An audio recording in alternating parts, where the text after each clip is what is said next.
नमस्कार दोस्तों, आज जिस मूवी के बारे में हम बात करने जा रहे हैं वो मूवी है मनोज वाजपेयी साहब की और काफ़ी अच्छी मूवी है। आप इसे देख सकते हैं। ये एक क्राइम थ्रिलर मूवी है और अच्छी लगेगी आपको। चलिए शुरू करते हैं इसकी स्टोरी के साथ। विशेष पुलिस की एक टीम एक हाई प्रोफाइल पीड़िता, एक सेवानिवृत्त न्यायाधीश की बेटी की हत्या की जांच कर रही है। इस टीम का नेतृत्व नारकोटिक्स विभाग की एसीपी अविनाश वर्मा कर रहे हैं। उच्च अधिकारी अविनाश के पक्ष में नहीं है, लेकिन सेवानिवृत्त न्यायाधीश चौधरी इस बात पर अड़े हैं कि हत्या की गुत्थी सुलझाने के लिए वही सबसे उपयुक्त व्यक्ति है, क्योंकि उन्होंने उन्हें नियुक्त करने का अनुरोध किया है। पीड़िता पूजा चौधरी को 4 कॉलेज छात्रों ने एक पहाड़ी पर की चोटी पर पाया था। फोरेंसिक विभाग को उसके घाव पर तांबे के टुकड़े पड़े हुए मिले थे। इससे संकेत मिलता है कि उसकी हत्या में इस्तेमाल किए गए हथियार तांबे का था।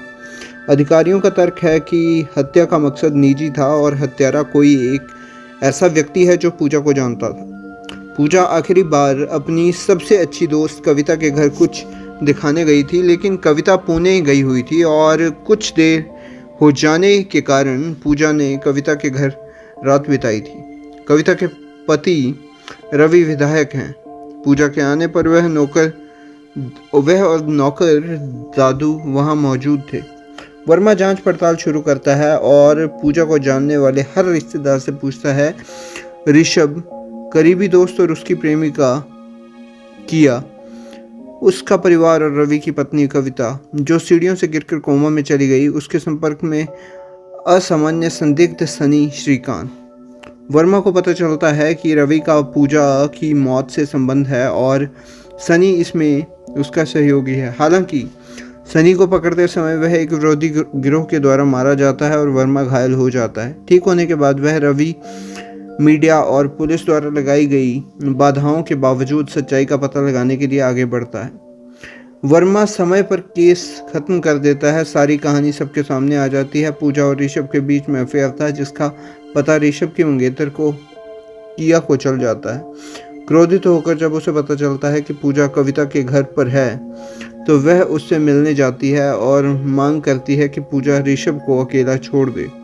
पूजा उसे कहती है कि वह उससे नहीं ऋषभ से बात करे। इससे किया को गुस्सा आता है। उनके बीच झगड़ा हो जाता है और इस दौरान एक दिया उठाकर उसके सिर पर जोर से मार देती है, जिससे पूजा की मौके पर ही मौत हो जाती है।